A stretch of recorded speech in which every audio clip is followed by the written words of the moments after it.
In this lesson, we will learn how to submit an event listing to CoStarts.org.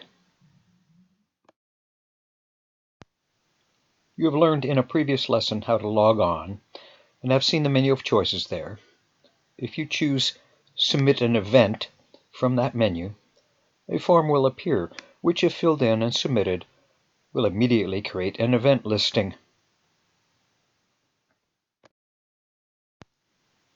Here are items that are required for an event submission. In the form, the required items will have an asterisk in the label. Be prepared to enter these into the form. Here are the other required items. Note that an image on your computer will be needed, as well as the starting and ending date and time of the event. And these are the optional items that can be used. Optional items can be left blank, and the headings for the unused items will not appear in the listing.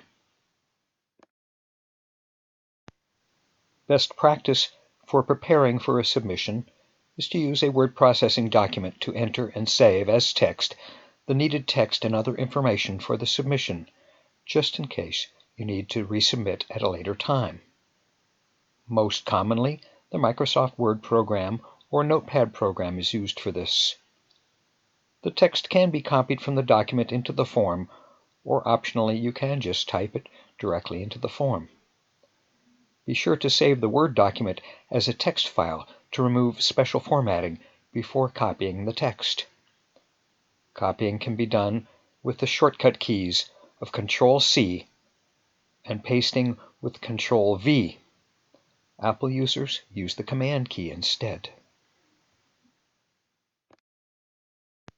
Let's look at how these are entered into a submission form.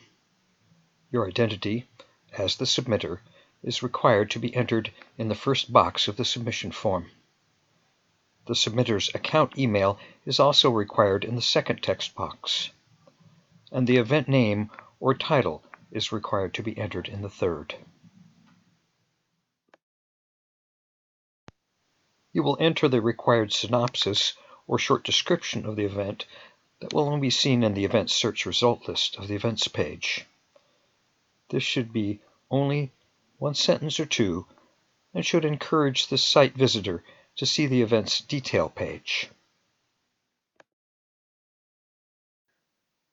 The event type and venue location entries are highly recommended since they help a visitor to the site to find the event by city or town and by event type. The optional write-in for venue will not be of an advantage here and should be left blank in most cases. As you can see here, the event type drop-down list appears when you click on the arrow in the text box and then click on the event type to choose it. And, seen here, the venue location entry drop-down list appears when you click the down arrow in the text box and dragging the scroll box on the right of the list until you can see and click on the venue you would like to choose. Next in the form will be the entry of the cost, which is required, but can be any text to describe what is charged to attend the event, or, if free, that can be stated.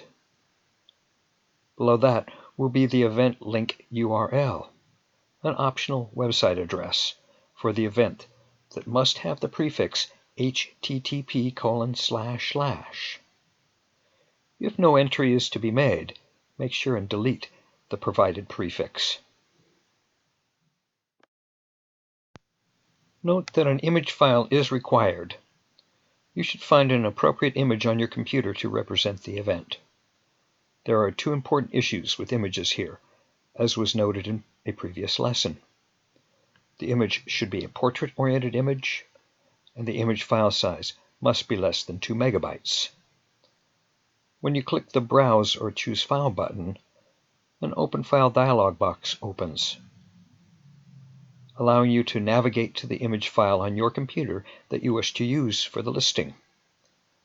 Once found, the file is selected, and the Open button is clicked to finish the selection. A special dialog box pops up when you click in the beginning date time or the ending date time box, as is demonstrated here. A calendar appears to allow the selection of the year, month, and day, and two sliders allow the selection of the hour and minutes for the entry. Once both have been chosen, the Done button is clicked to register the date and time in the box. Note that the hour of the time is a 24-hour clock selection, so that 1:30 p.m. is going to be entered as 13:30 in the resulting entry.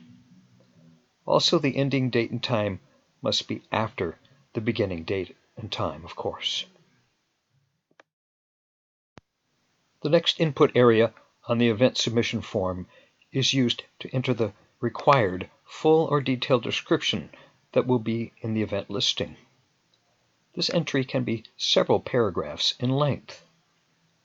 Like other text boxes, you can type directly in the box or paste from a copy of text in a word processing document. The text box is a special one, with editing buttons for bold, italic, underline, and indent for formatting the text, and buttons to create and remove links to web pages. For formatting text, either click the button and type to enter the formatted text, or select the text already typed and click the button to apply the format. The link button will pop up a dialog to allow the entry of a website address. Next in the form will be the optional selection of an event's presenter from a drop-down list of existing presenters that had been previously submitted, and an optional selection of an event's artist from a drop-down list of existing artists that had been previously submitted as well.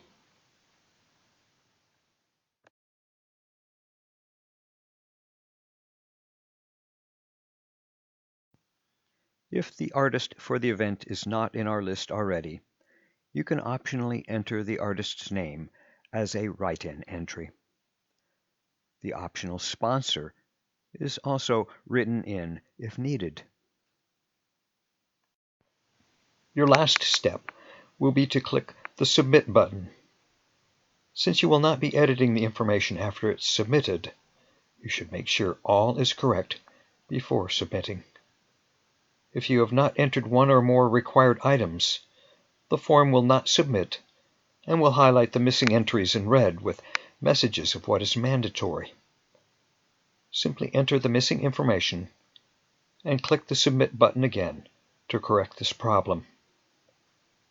If the image file is too large, however, the form will simply refuse to submit. The exercise that follows is a simulation of the actual form so that you can practice. Prepare with some information to type or paste into the form. Do not take too long in deciding what text to use at this time, since we are just having you experience the procedure. Find the image you will need on your computer, making sure it is a portrait orientation and less than 2 megabytes. A simulation of the resulting listing will be presented to you after you submit the form. You will then be instructed how to return to the lessons for the quiz that you will take.